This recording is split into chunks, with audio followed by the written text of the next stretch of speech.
Peace, family. So I get a lot of questions about how to set up an ancestor altar, how to set up a prayer altar, how to set up an altar in general. And so I wanted to record a video. I wanted to record a video. I wanted to show, I think we're moving more towards seeing how something is done, and then being able to follow suit, being able to build from there, from what we saw. And so I thought I'd give you guys a solid starting point. But please do keep in mind that your altar is yours. It is a reflection of your beliefs, your style, your desires, your will. So I'm gonna tell you what works for me, and take the meat, spit out the bone, and just find your comfort level as it relates to how you set up your altar. And so yeah, so this video is inspired by one of the tarot readers who I follow on Instagram, and I, for the life of me, cannot remember her handle. I feel like it's at Coco Alexa or something like that. But she's awesome, and she was recording her how to set up an altar video, and I was like, yes, I was supposed to do that months ago. Let me get to it. So very much inspired by her. I appreciate her for this inspiration, and without further ado, I say we get started. All right, let me see if I can get you guys to see a little bit more of the altar. So the first thing I guess I want to point out to you all is that, with your altar space, you want to definitely make sure that you have a space that has a flat surface. This is going to become really important once you start putting items on top of it. So you want to make sure it's a hard, flat surface.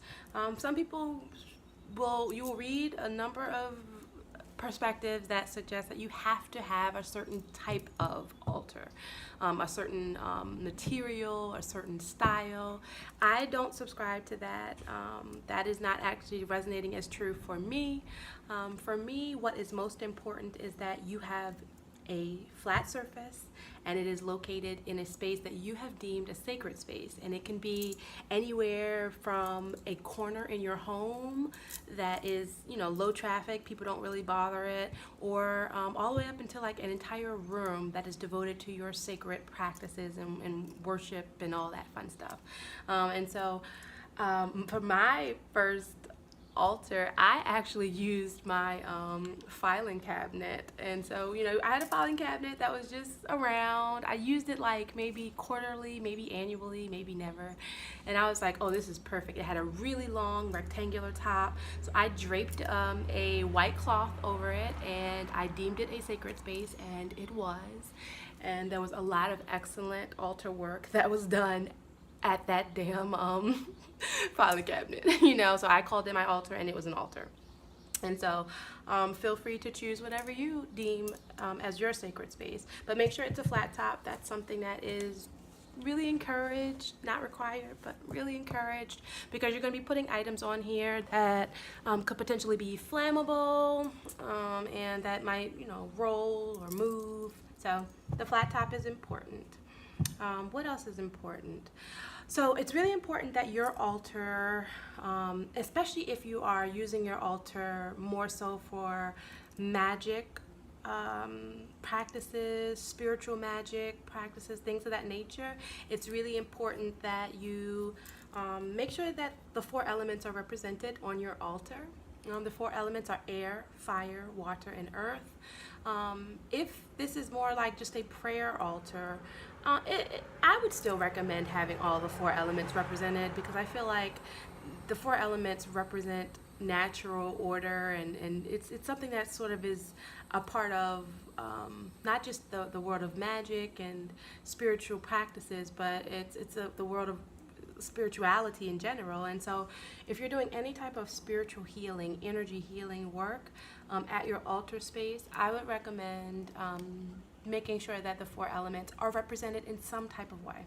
Okay, that's just a way to align yourself and the work that you're going to be doing with the elements of the earth. Okay, alrighty, so let's see what we're going to start with. Let's start with a plant. Let's see, can you guys see this? So plants are not required. It's not required that you have a plant on your altar, but it does represent earth. It does represent a certain type of life form.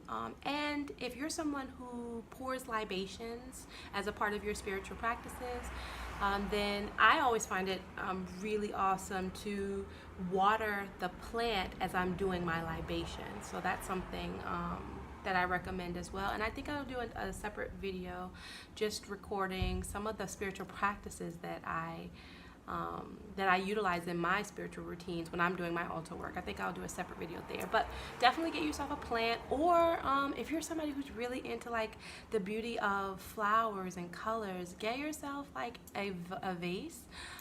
Fill it with some whatever water is good for flowers, is beneficial to flowers, and get yourself some flowers and put them on your altar and change them every time that the flowers start to sort of like die or wilt.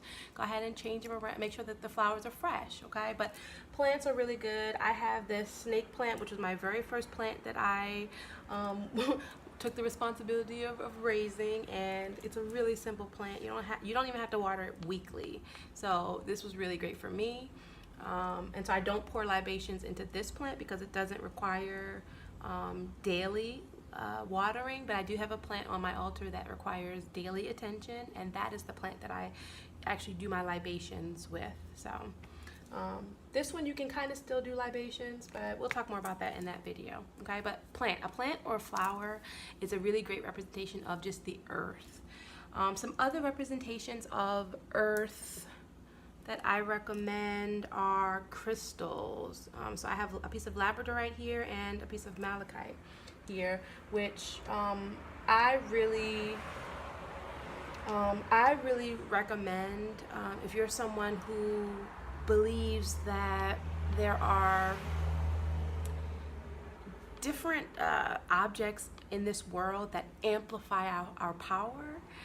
For example, crystals amplify power. Water may amplify communications across, different realms. If you're someone who believes that, then I would highly recommend that you consider, placing a few of your most significant crystals on your altar, so that it helps to charge the space, and at times the space helps to charge the crystals and the different items that you have. So it all just helps to really charge the space for some of the work that you're going to be doing, the healing work, the spiritual work, the energy work. Okay, so we have some crystals there. What else? How about water? You want to make sure that water is represented as well. I'm going to put this here. And typically there are certain, I'm going to talk a little bit more about the different directions that you can align each of these with. Although I may not do that here just because the video is really funny. I don't know if you can see all this, but so what I have here is I have a glass bowl that I'm going to use to pour some water into. And there are a lot of beliefs that suggest that water connects us to the other realms, to the heavenlies, to the spiritual realms, and it really helps.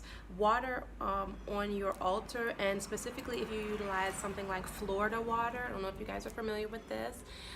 Florida water is like, if you think of holy water, it's the same type of vibration as Florida water. If you pour a little bit of Florida water into the water, or some people just pour solely Florida water in there as the water. What it's supposed to do spiritually is help to clear any static in the communications that might be taking place between this realm and the next realm. And so when you're saying your prayers, when you are setting your intentions, it's really important to have like some water represented. It helps to conduct the energy in a sense, okay? So that's something that I wanted to bring. So Florida water, regular water, plant life, crystals. Let's talk a little bit about fire. Fire, fire, fire. Alrighty, so we have an incense here. I'm not gonna light it because I don't want to accidentally burn myself. But an incense, you might want to have that represented here. And when that is lit, that's fire. It's moving through the air. It does a little bit of both. And so it's really helpful in cleansing the space. So similar to like having a sage leaf, which we're also going to put right here as well. Similar to having a sage leaf and burning a sage leaf for smudging, incense act as a cleanser or purifier of the space. And specifically, one of the most highest vibrational incense that I'm aware of is frankincense incense. I use frankincense and myrrh because I like the scent. That's just a personal thing, but anything with frankincense in it has a very high vibration, so it's really a good cleanser of the space. And when I get home from being out, I automatically light an incense in most of the rooms just to cleanse the space, cleanse myself as I'm walking through the space, cleanse my aura from any energies I may have interacted with outside of the home. But I also, smudge with sage, so it's whatever your practices are. But having these on your altar and just lighting them from time to time just to cleanse the space around the altar is really a encouraged or recommended practice. The other thing I would say, I have this little tea candle. But usually on my altars I have really tall glass covered candles, or I have candles that are not covered in glass. It just depends on what work I'm doing. But I definitely recommend getting candles. And so the significance of candles really quickly is, that there's a belief that the flame on the candle, or flames in general, fire in general, it acts as a portal between the dimensions or between the realms. And so when you are praying to an entity, a deity, a spiritual helper, your higher self, your ancestors who are located or existing in an alternate space that we might know as like heaven, the astral plane, the other side, however you understand it, the non-physical realm.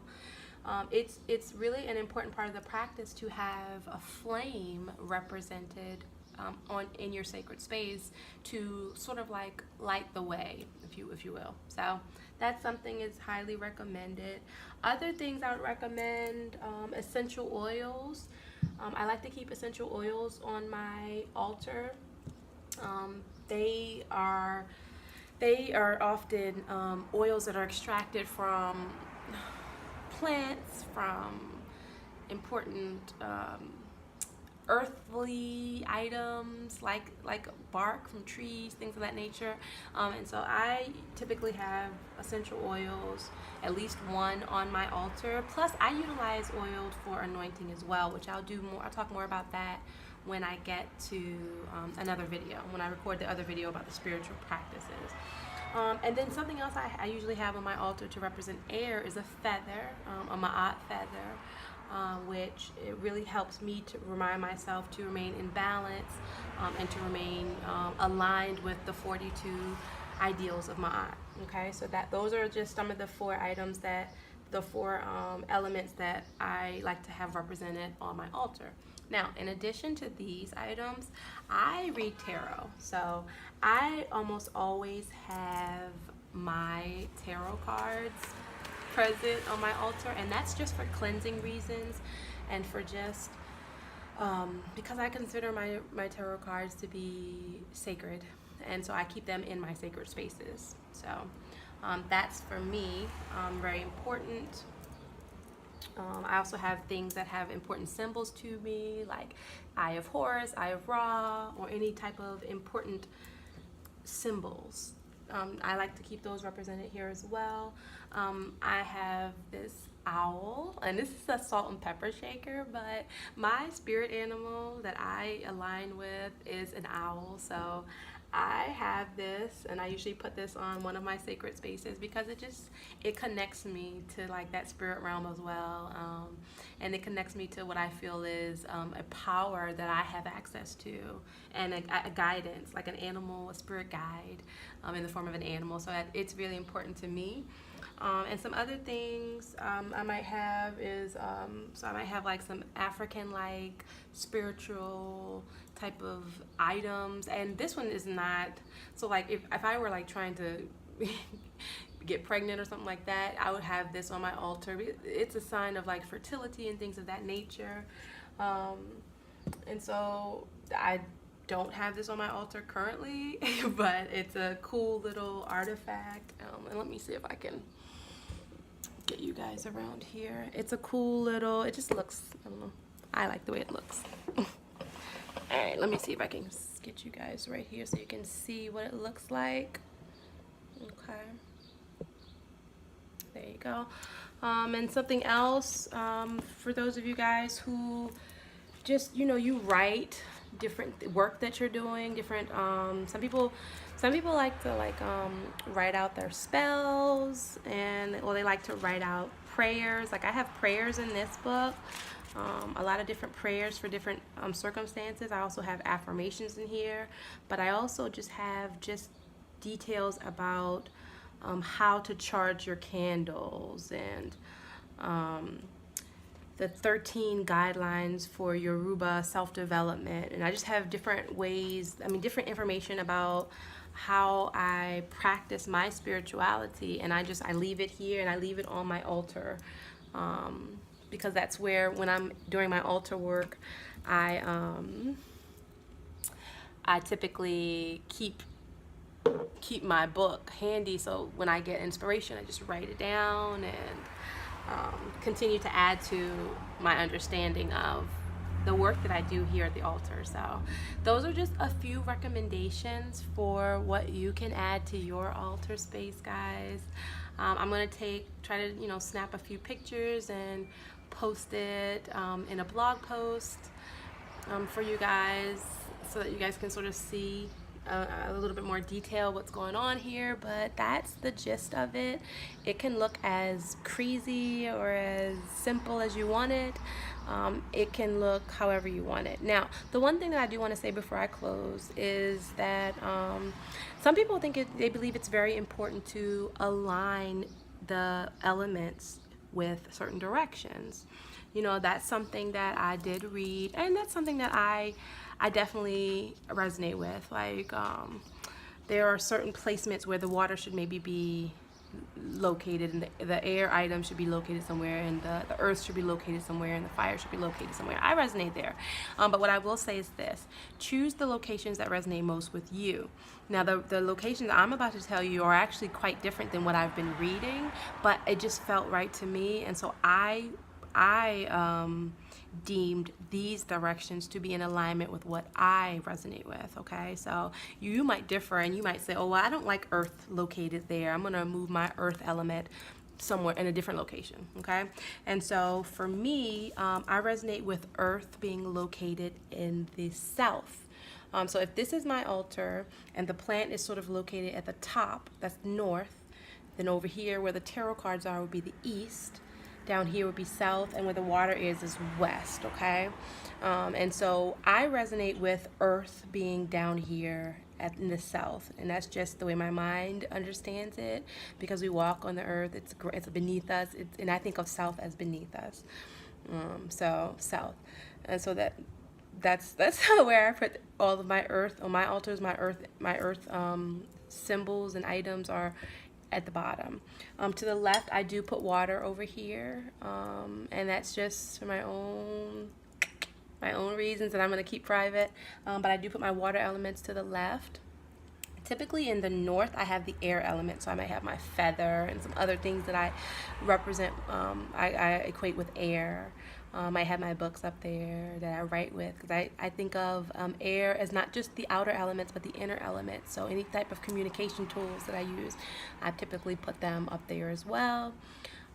And to the east, I usually put the fire energy. So usually my candles are all over here. You know, I'm lighting stuff over here. That's where the fire is. And so those are sort of that's how I align to the different directions on my altar. Again, guys, this is a starting point, and any other literature or perspectives that you come across, those are all starting points. Unless you are specifically being initiated into a specific spiritual system by an elder, by a high priestess or a priest, unless they are specifically training you in a certain type of way, then you don't really need to adhere to a lot of the tradition of it per se. But do start with the tradition of it so that you have a framework for how it has historically been done. But give yourself permission to see what resonates with you, what resonates with your lifestyle, and give yourself permission to trust your inner knowing, your intuition for how to set up your personal altar, okay? Because these are personal altars. These are not altar spaces that we are erecting in mosques or, you know what I mean, in certain faith communities, you know? And under those circumstances, I would give you some different advice. You know, but these are your personal spaces. These are a reflection of you. This is where you will wake up in the early mornings and sit and deal with yourself. This is where you will visit when you're going through things and when you need to reconnect to your inner universe. And so these should be a reflection of you and your beliefs. You know, so as the creator of your space, you get to decide how you create your space, okay? So I hope this was helpful. I'm sure it will be helpful for whomever it's for, you know. I wish you well as you guys set up your sacred spaces. It's a really beautiful practice, and it really helps to ground you and ground some of the energy that you feel when you're, you know, when it's just, you're up and down and you sort of just need a place to go and center and ground and just, you know, tap in and maybe unplug. You know, this is a beautiful space to create for that. Alright guys, sending you guys so much love. Feel free to leave questions, comments, concerns, and check out all the details in the description if you want to connect with me. Peace.